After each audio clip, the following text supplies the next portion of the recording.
Our next speaker is our president of OMIG, Cecilia Lee. She's going to talk about the clinical outcome correlations with molecular data in endophthalmitis.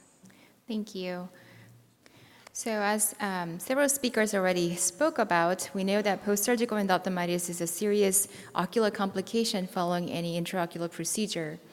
And based on the endophthalmitis vitrectomy study, or some of the more recent studies following the epidemiology of endophthalmitis after intravitreal injections, we know that culture is just not sensitive enough to give a definitive diagnosis or guide any appropriate treatment in many of our patients.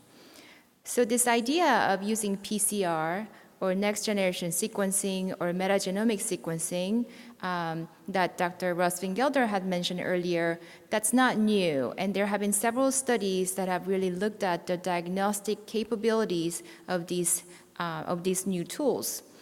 But our question was, well, is the molecular data associated with clinical outcomes? And can we use that to predict who's going to do well and who's not going to do well? So we collaborated with Dr. Sunil Garg from Bullseye Hospital, and we recruited consecutive post-surgical endophthalmitis patients from Bullseye and University of Washington.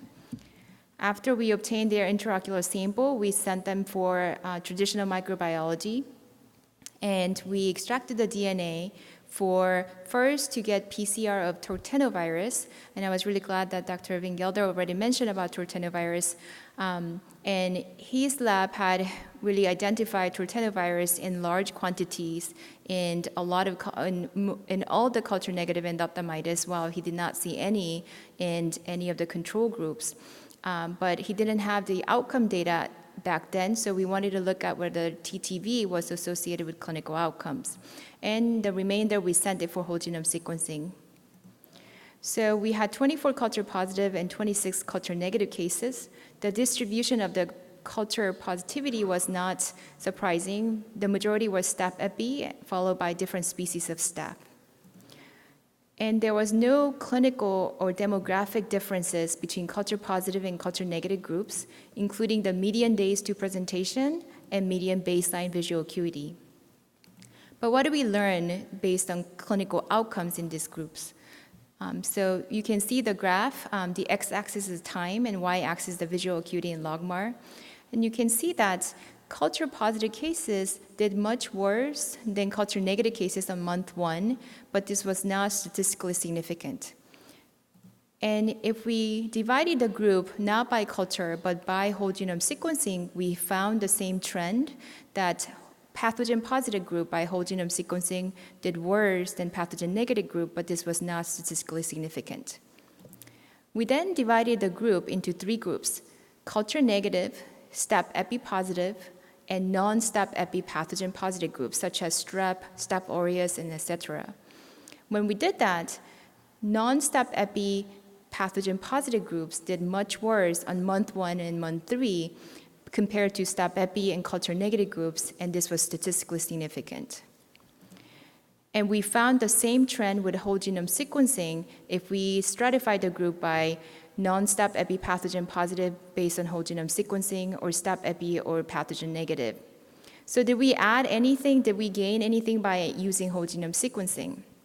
Indeed we did, because when we actually looked at the pathogen load, so organism read number on day 1, pathogen load was inversely proportional to clinical outcome.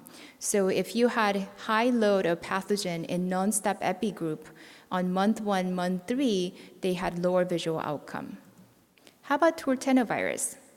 We found that at baseline, if somebody had torteno, they had worse presenting visual acuity than those who did not have torteno, but this was not statistically significant. But we looked at different outcomes, many other variables that are significant or something that we follow very carefully in following endophthalmitis patients. And one of those are secondary vitrectomy. So we had 13 patients who actually had a secondary vitrectomy during the course of endophthalmitis.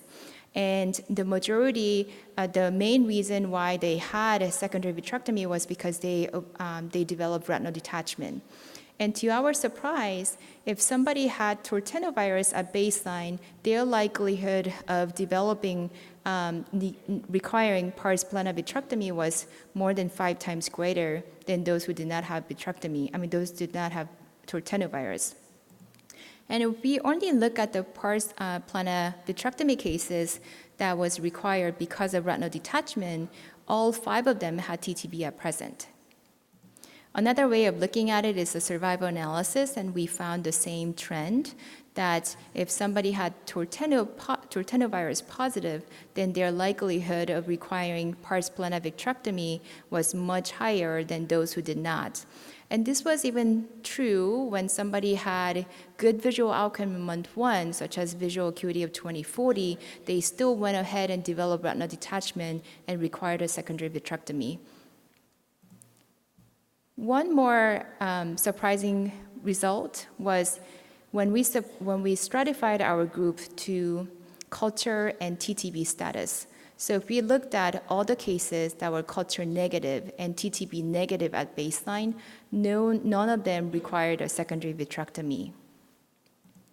But if we looked at the cases that were culture positive and TTV positive at baseline, all of them required a secondary vitrectomy.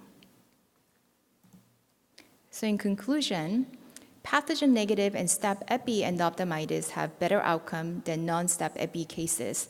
And actually, pathogen negative and staph epi cases actually behave very similarly to each other. Bacterial load identified by whole genome sequencing in non-staph epi cases are inversely associated with clinical outcomes. So higher load of bacteria, lower visual outcome. And TTV is a significant risk factor of poor clinical outcome, including secondary vitrectomy, and particularly the vitrectomies that are required due to retinal detachment. And finally, molecular data are important predictors of poor clinical outcome. And I think in near future, we'll be using more and more of molecular data to predict who's going to do better and who we can treat more aggressively because we anticipate worse outcome. Thank you.